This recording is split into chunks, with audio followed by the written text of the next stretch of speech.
Hello everybody.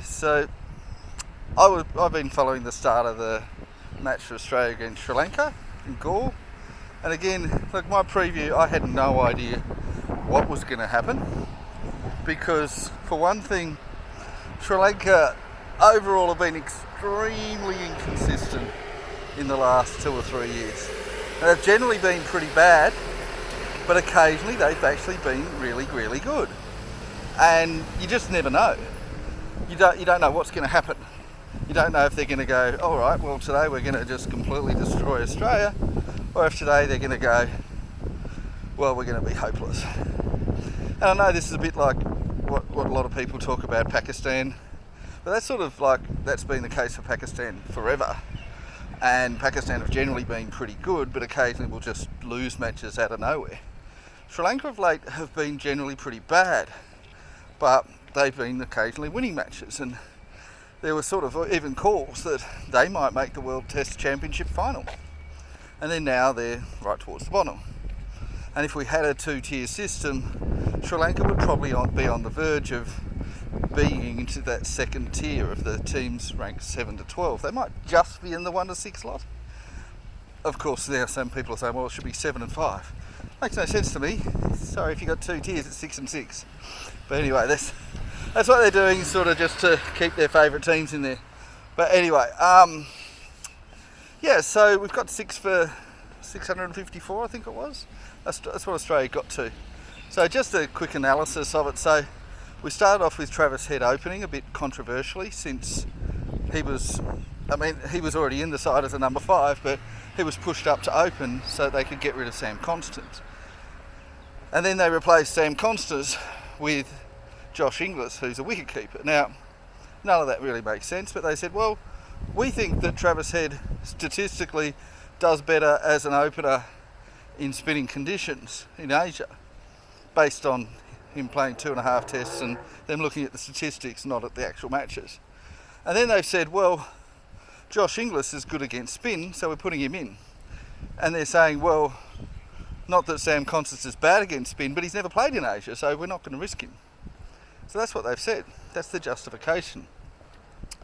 And what it really came down to was a comment made by Ricky Ponting when he was commentating, and Ricky Ponting said, oh, look, Sam Constance has to convert those 20s into centuries, because otherwise he's going to end up with a really bad average and he's going to let the side down. And that was fair enough. That was a decent commentary, because in the match situation, when the first test, Constance had already won Australia the match, and which Australia was never going to win. And in the second test, he'd done enough, and with Jasprit Bumrah out injured, the match was already secured. So he didn't need to get any more runs. So he did his job and just left it. Now that's a criticism that was often levelled at Mark Waugh when he was playing, because Mark Waugh had a habit of getting up to his century and then getting out straight away. He didn't convert it into 150s and 200s. And a lot of the more mature players, once they get to those big scores, they just keep going. And this is the difference between an inexperienced player who does his job, wins the side the match, and that's all that they do. And the problem is that leaves the door open for the opposition if they do something amazing. And sometimes they do. While if you keep going to the absolute maximum, turn those centuries into 150s and 200s when it's possible, then it really does make a difference. Now, we've got to remember that against Jasprit Bumrah, yes, he averaged 28, but that was double what Nathan McSweeney did. So his temperament was way above Nathan McSweeney. But I guess the difference is, you'd say Constance had more skill than McSweeney, certainly as an opener. And no offence to McSweeney, but he's a middle order player. Maybe McSweeney could be good as a middle order player for Australia, who knows. But certainly McSweeney, as it stands right now, is not test level, and Constance clearly is. And so what essentially Ponting was saying is that, based on his skill level, Constance should have finished with an average of 40 from the season, but instead he averaged 28.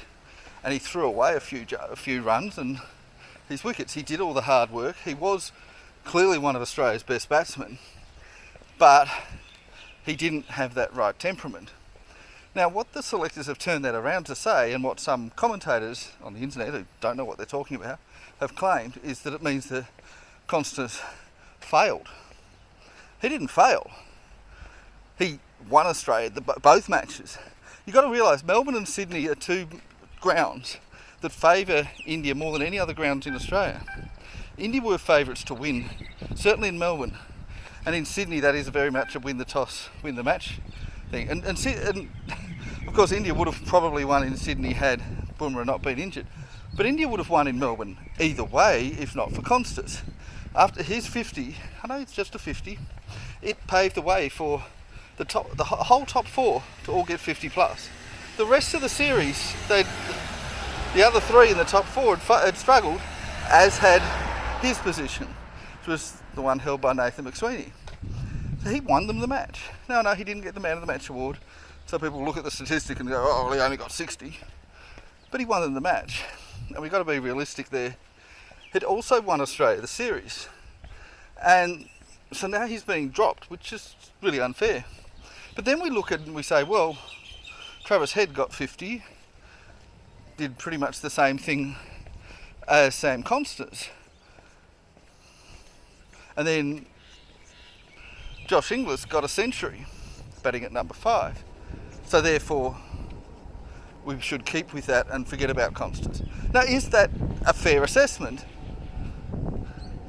The bowlers that Sri Lanka employed and the pitching conditions were not the same as the pitching conditions and the bowlers that India had, or at least Bumrah. The rest of India's bowlers weren't that amazing, but Bumrah was. And the conditions were really favouring bowling in all 5 tests. So, in Australia, very much bowler-friendly conditions. So, I mean, in a series in which only a couple of players averaged more than 30, Constance averaging 28 was really very good. Now, I know then you say, well, but Inglis got a century, Constance only got 50. Well, let's look at this. Khawaja was claimed to have been, by some internet idiots, some people said that Khawaja was out of form against India.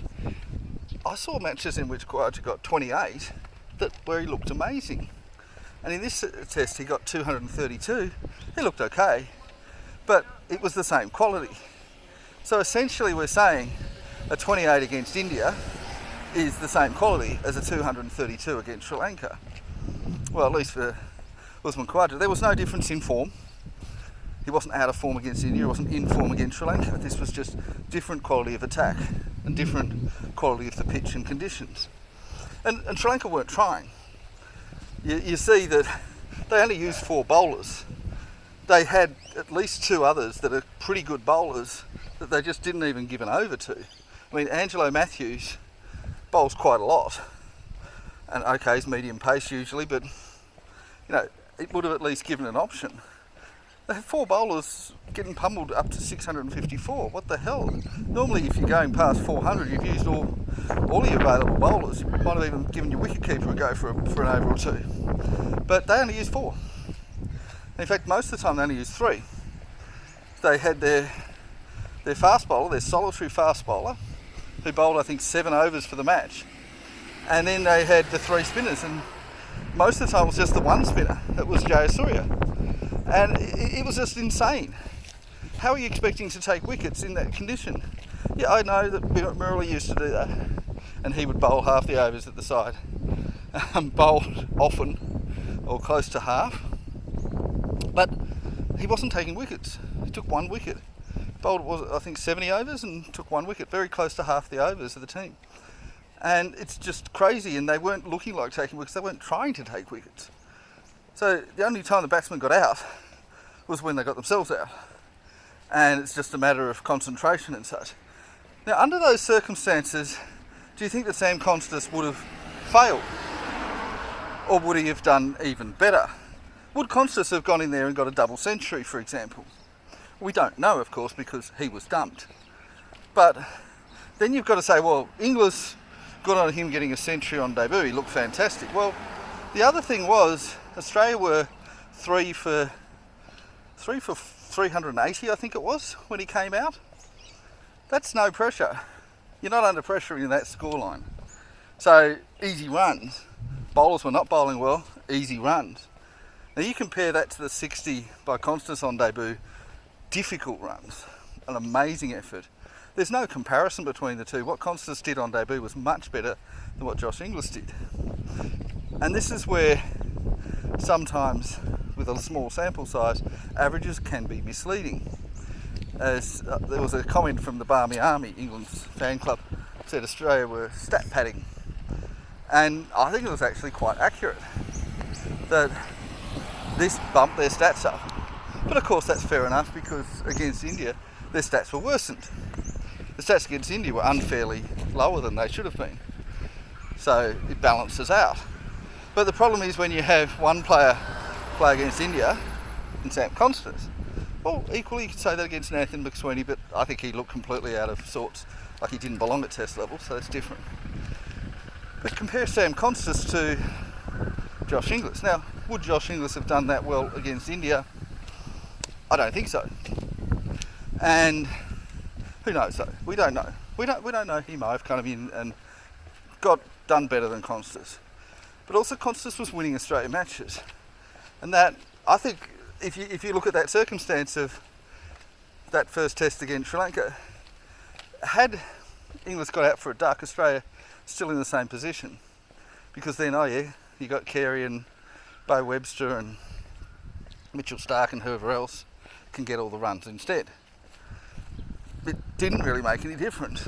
It wasn't a match-winning century. Didn't make any difference to anything. Whereas Constance's 60, it wasn't just 60 runs, it also pushed the team to do much better than they would have. It was the difference between a big loss and a big win. It won the match. And that's why you sort of look at easy runs and difficult runs. This century by Josh Inglis was maybe worth about a 20 or a 30 against Jasprit Bumrah. So, and this is where it becomes difficult. And some people also find this so annoying that they're saying, oh, poor old Nathan McSweeney, that he was better than that. But he wasn't. He looked out of sorts. He was protected and still did that badly. He's not an opener. And